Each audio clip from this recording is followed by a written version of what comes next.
Well then, video moment. It's been 6 months since the last video. Wow, it's been a while, but I've returned to the world of tube, my tube, your tube, everyone's tube. It's YouTube, and that should be their um, marketing thing. But yeah, it's time for forgetting stuff in the past, mainly because I can't remember what I was doing before. I know I was doing some Smiths Electrics, which I'll get back to. But I've come up with a plan because I bought off the internet. I bought a very nice clock case. Oh, that's lovely, isn't it? That is a case for a boule, or is it bully or boule? I'm not sure. I think it's a French thing, so it's probably boule or something. But it's a boule. It was a battery-powered pendulum clock, and it looks kind of old. I thought the case design looked like it was from like the 20s or 30s, but no, it's actually from 1949 apparently. Because someone on the NAWCC has this same model. I think it's called the 260 WAL. Because they still had the label inside the door. But this is as I got it. Doesn't have the original movement. It has a movement in it, which I'll get to in a second. But I don't think I'll find an original boule movement for this. It's even got the original mounting screws. You can see, I found a picture. If you look up the boule clocks on NAWCC, you might find that thread I was looking at, and you can actually see this model with its original hands, glass, and movement, and it would have been quite a simple looking boule movement. They're the ones with the like an iron thing, the pendulum is magnet, and it goes back and forth on it like that. Oh, this phone's annoying. I'm not sure what these mountings on here are for. Might be for the battery, because these are battery-powered clocks. When you think of a battery-powered clock, you think of a modern clock, but actually, I think the battery-powered clocks might predate the synchronous mains clocks in one form or another. But you can see inside someone's improvised a mounting for the dial, which I found out is not original, but it seems to work fine. And they've put a different movement in it, and I know exactly what the movement's from. Well, not exactly. I don't know what it's from, but I know what it is. The kind of thing it's from. It's an Anycar movement, and it's pretty much identical to a clock I worked on before called a Swiss Baby, and it was a Swiss alarm clock made by Anycar. They also made ones under the name Alprosa, Swiss Boy, and things like that in the 40s. This one's actually dated on the movement 544, suggesting it's from 1944, which means it might actually be older than the case, which is kind of weird, looking at the style of it. But it's a nice case. It's plywood, I think, but I thought, I could do something with that. And I decided to get it because I want to improvise something to put inside it. I've got an idea of what it's going to be. I'll explain in a second. First of all, I'd just like to address this movement because, yeah, it's an odd thing to put in there. Unfortunately, the hairspring's been mangled around by the last person or something, so it's not going to work in its current state. I will keep the movement, but I need to get it out. And as a demonstration, I've been looking for my green Swiss Baby alarm, and I just can't find it anymore. I've got no idea where I put it. I seem to have been missing a box full of clocks that I put away in storage, but now I want them back again, and I just can't find them.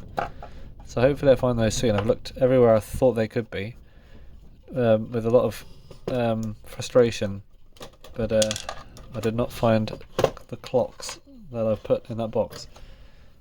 I hopefully have not accidentally discarded them. But let's remove these screws and take a look at the movement that's already in here. I'm going to take it out.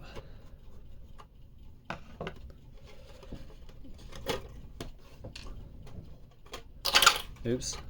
Yeah, I'd love to find the original Swiss Baby, mainly because I want to see if it has a date code in it that I've missed out. I usually spot them, but I didn't notice these having date codes on them. But yeah, this dial looks like it's been trimmed a bit around the outside, so I don't know if it would have been much bigger than it is, but it's definitely from this case, I believe. But here we have the Anycar movement. Wartime, I suppose it's because it's wartime, it's made of a different material than plain brass. It looks like steel or something like that.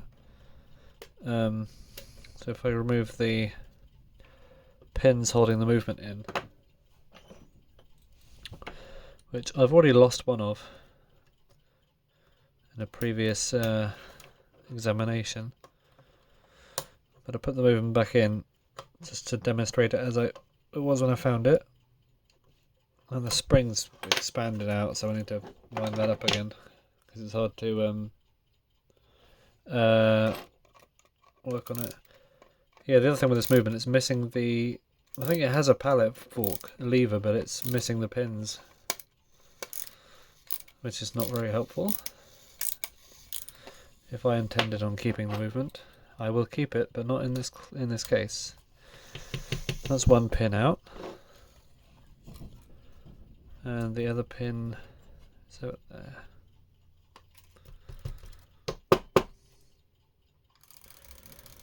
And yeah, it's an alarm clock. Oops, so let's take that out. Little Swiss alarm movement out there. Put it aside. I could use that for this project. However, I feel like it'll be easier to use a Westclox thing. And I better tell you what I'm doing first before I get into that more detail than I actually have the explanations for. So let's put these over there. Yeah, I have a battery powered self-winding clock mechanism from Germany. I think it's from 1969, probably around that era anyway. It's got 69 there, I presume it's from 69, but it looks around the time. But it has no home, and I thought, what's better to put in, if I don't have a battery powered original Boule movement to put in this Boule case, I may as well do the closest thing, which is a battery powered self-winding mechanical clock. And I'll be wanting to use this movement, and I'm thinking if I rig something into that, I can make it interesting. I'm going to put a passing strike on it, maybe an alarm as well if I feel like I have the room for it. But just out of principle, I'm going to try just to see if I can rig this up to a Westclox movement frame, which I will then attach to the back of that. The reason we're using this as an intermediate thing is because this doesn't have any motion work on it. That is just a second-hand shaft. It doesn't have any of the original motion work on the front, and I keep dropping it. However, this movement will need a service because it doesn't seem to run for much longer. But I've already thought of ways to join it together. So I don't know if the video is still up, but I did do a video in the past where I made a mains powered Smith's movement connecting to a Westclox. And this is the Westclox movement I used. I think I used another one of these centre wheels and I put it over there to make the ratio the same. So I'll probably take this open and use it again as part of this project. But it's a bit worn out though. We have a place to put the hands on there. That's the alarm dial if we want to have an alarm. I'll see if I have in this thing with Westclox parts. If I don't have one, I probably won't bother with the alarm. No, I probably won't bother with an alarm. But I do have not enough parts for it really. So I'll take the alarm parts out, or just put them into... I'll probably just use a new movement. And what I'm going to do is, I found out that by examining Westclox parts, if I pull... Because these are made of like pot metal, they're kind of a bit soft. So what I can do is, if I take... I don't know where I put it now. I don't know where I put that thing. It's gone. But what you can do with a Westclox 66 movement part, for example, I think these are most susceptible to it actually, it's the alarm escape wheel. You can actually just pull the centre shaft right out of the wheels. Maybe it's the other way. I think that's actually one that isn't hasn't got that problem, but sometimes they do come apart already. Yeah, you can just pull the shaft straight out of the wheels. And that gives you, I mean it's doing it there, but I'll put it back in because I can actually use that inner Westclox like it's originally intended for. It gives you this with a hole through the middle, and that fits nicely on the second hand shaft for the self-winding movement. And if I put a bit of glue or something onto there to keep it there, then we have a place to work on. We have a pinion at the end, like that. Now I've opened this up and you can see the pinion has 7 teeth to it, 7 pins, which is convenient because all the other Westclox wheels seem to have 7 pinion pins. If I can get this back together again, which is not easy. I don't know why I took it apart now. I'll get it back together. But yeah, 7 pins, and we can use that, and hopefully, unless I'm mistaken, if I am, please let me know before I end up working towards something that will never work. There we go, back together now. What I can do is, if I take, let's say this is a Westclox movement we're going to use, put a centre wheel in there for the minute hand, and actually let's just use this other one and take the alarm out of it.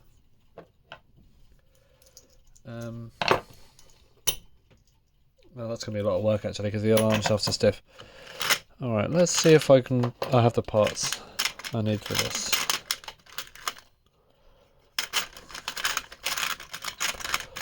I will probably have to... Oh no, there we go. There's an hour pipe. So let's put that in there. Do we have a Canon pinion? I can probably rob one off another movement. We have other Westclox parts in this box. Like this one hasn't got a balance wheel in it. And we definitely have the parts in there somewhere. So let's say we use this movement. I'll just take it apart. Because we don't have the alarm shaft in this one, I can actually put that apart without massive difficulty. And I keep doing it off camera because I'm not looking at where the camera is. Yeah, I wouldn't advise doing this if you have a movement that's fully wound up, but this one doesn't have a thing in it, so it's not very wound up. It's got loads of slack in it. If you can hear a weird noise, that's that movement there running down. Sounds like a mosquito.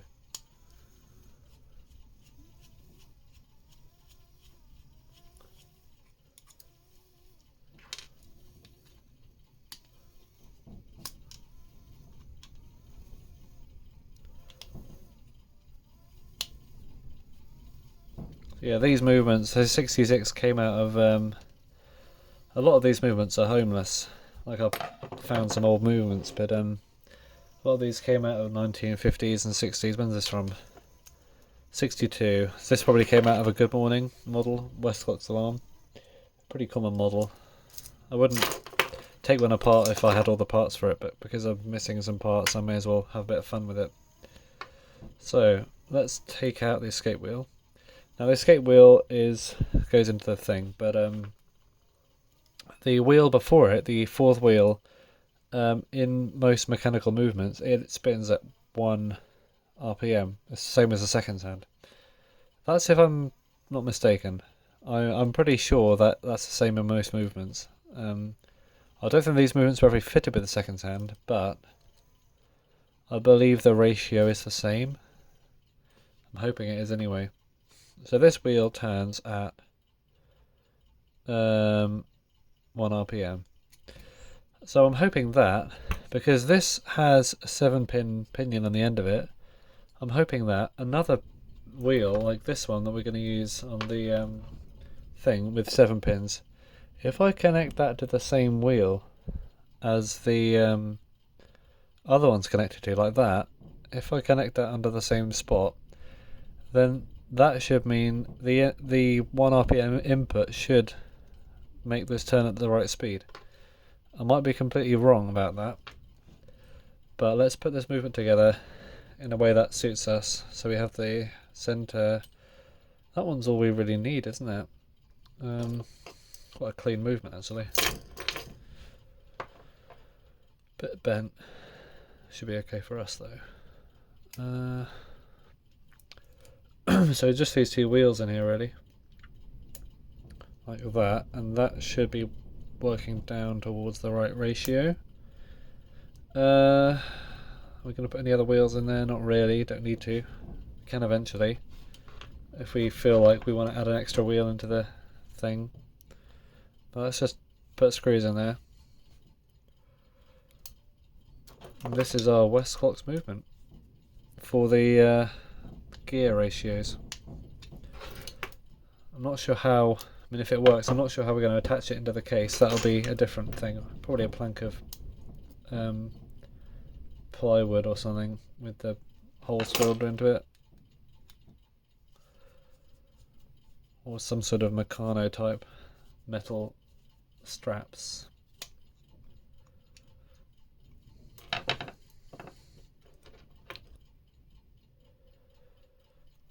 But these, this is a much thicker shaft as well compared to the old Swiss movement we're taking out. So that should also give us more, more of a strong thing when we put the hands on. We'll probably be setting the time from the back with a knob like the alarm clocks had. Hopefully we don't need to have any more gears in there. I'm just trying to think, and we also need to figure out how to arrange it inside the case. So let's, hang on, I'll move the tripod down. There we go, that's better, isn't it?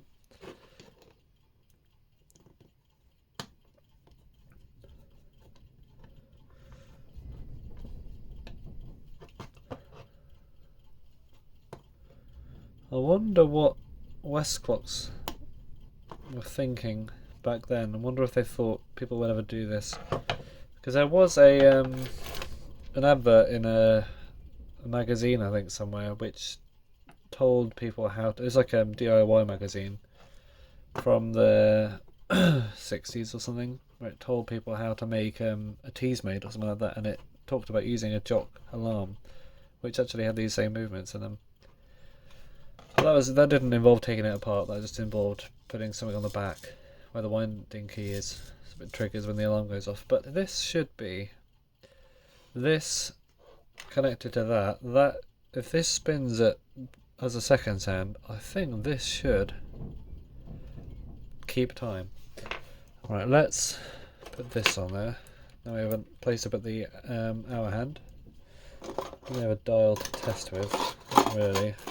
Oh, that's a dial for good morning. That's probably what this clock had originally in it. But we have a case for this anyway, don't we? What else do we? Oh yeah, we need to get this thing working first of all. So this movement here, the self-winding self-winding clock, has a balance wheel. That's how it keeps time. With a very, very minute adjustments, you can change the speed of it. However, it just stops after a few seconds. I suspect it's dirty. And when this is the mainspring there, in there, it's quite a small mainspring.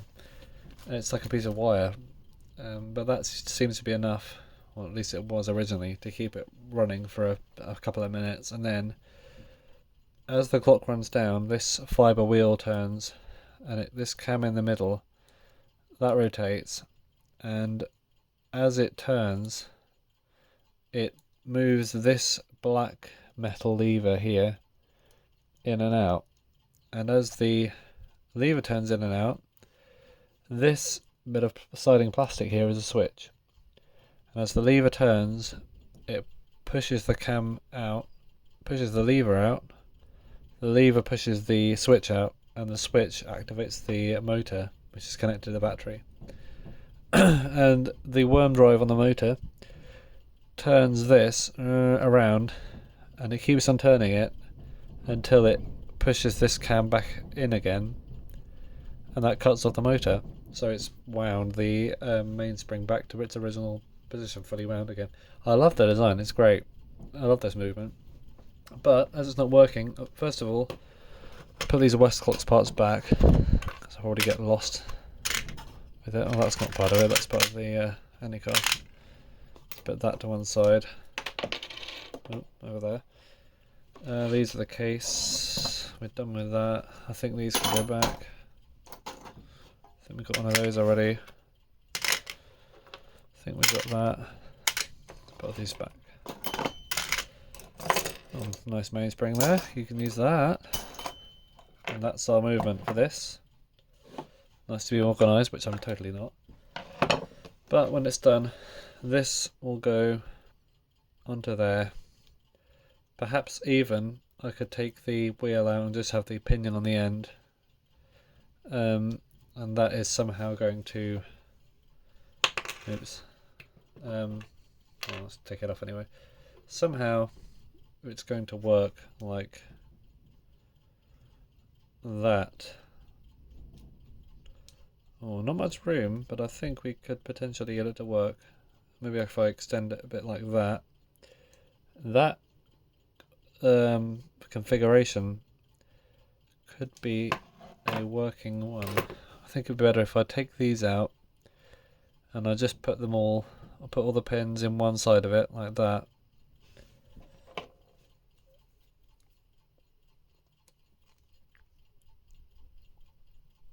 It might not be as secure, but we're not dealing with massive forces here. Just hope they don't fall out. I'll put some glue on them.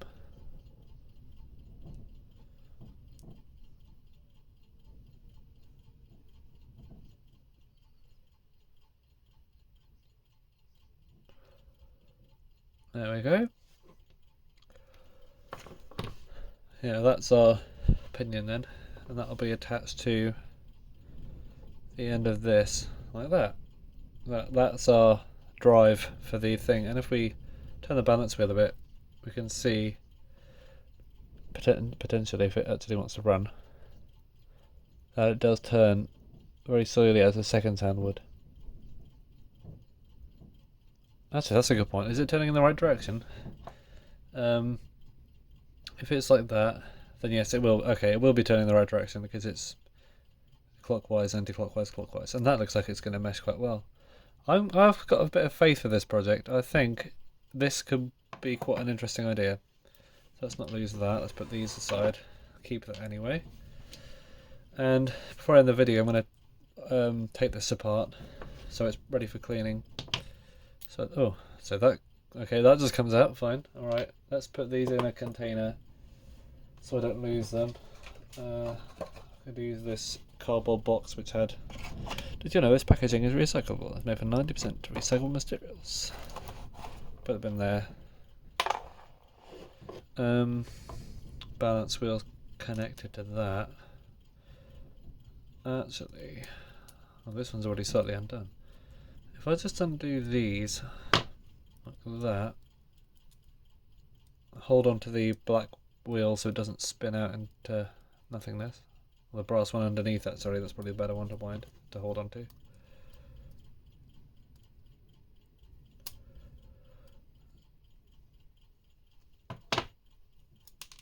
Oh no, oh yeah, I always drop things. Luckily I can see it. Oh, I always drop stuff.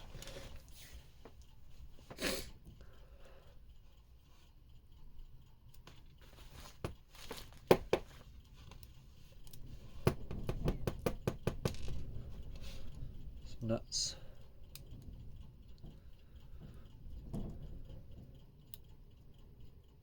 Seems like the balance wheel might be its own assembly. That would be quite convenient to work on, if that is the case. Oh, I don't know.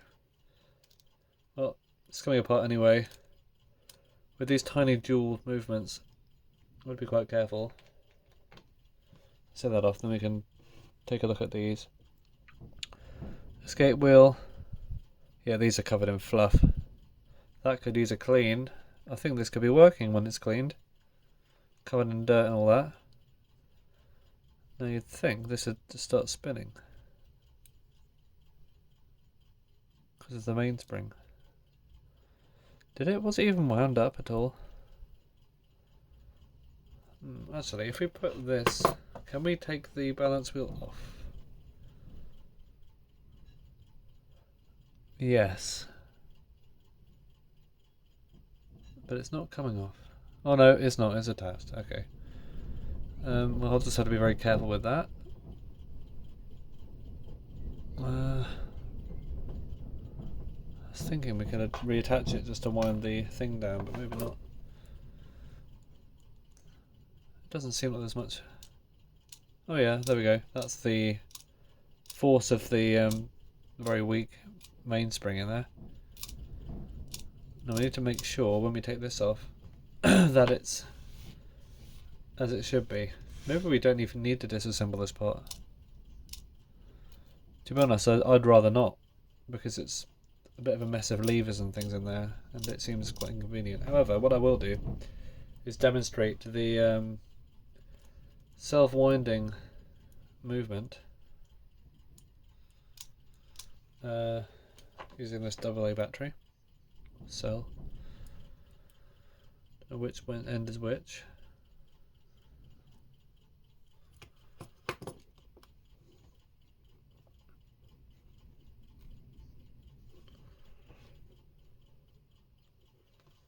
So that way around. Oh, there we go. It just did something.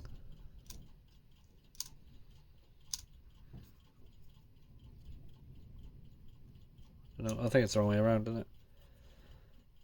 But you'll see the worm drive. The worm that turned. Maybe.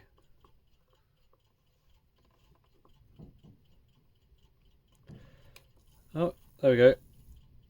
It just wound itself up. And then it winds itself down because there's no power in it.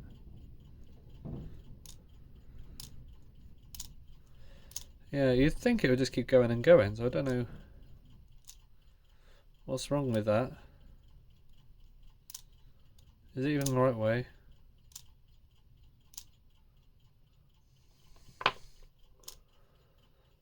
Well, we'll figure it out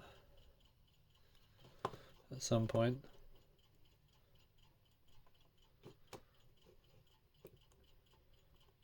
Maybe it was the way around. Hard to tell really, isn't it? Still not entirely sure how this thing operates in terms of the state of the thing when it's not wound up. So that did something.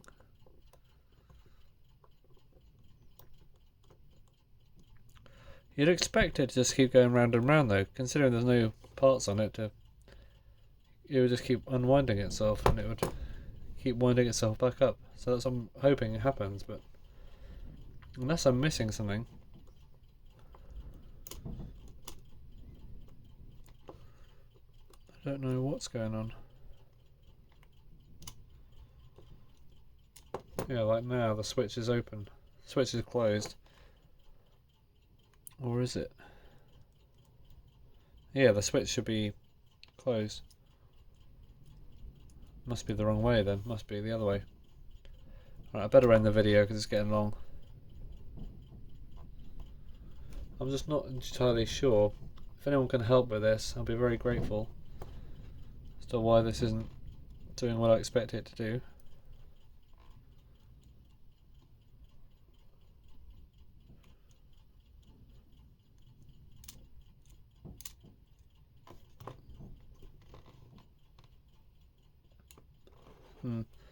Maybe I should disassemble this and we can figure it out. I'll tell you what, let's do that, because whatever's happening, it feels like it's not working as it's supposed to be. Will I regret doing this? Oh yes.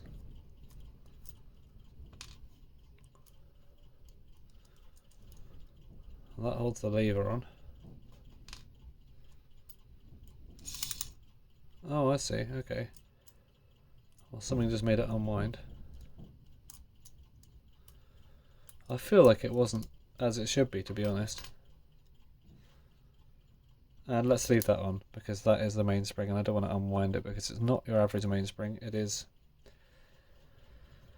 a coil of, it's like a coil of wire.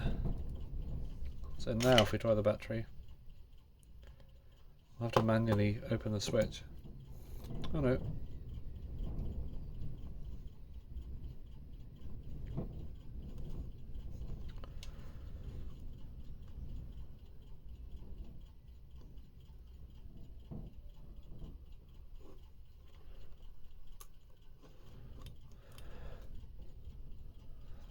Yeah, this is a mystery to me.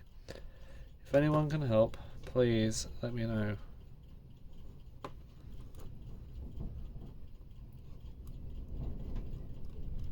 Yeah, I don't even know which way is open, which way is closed. Okay, well I'm in the video now.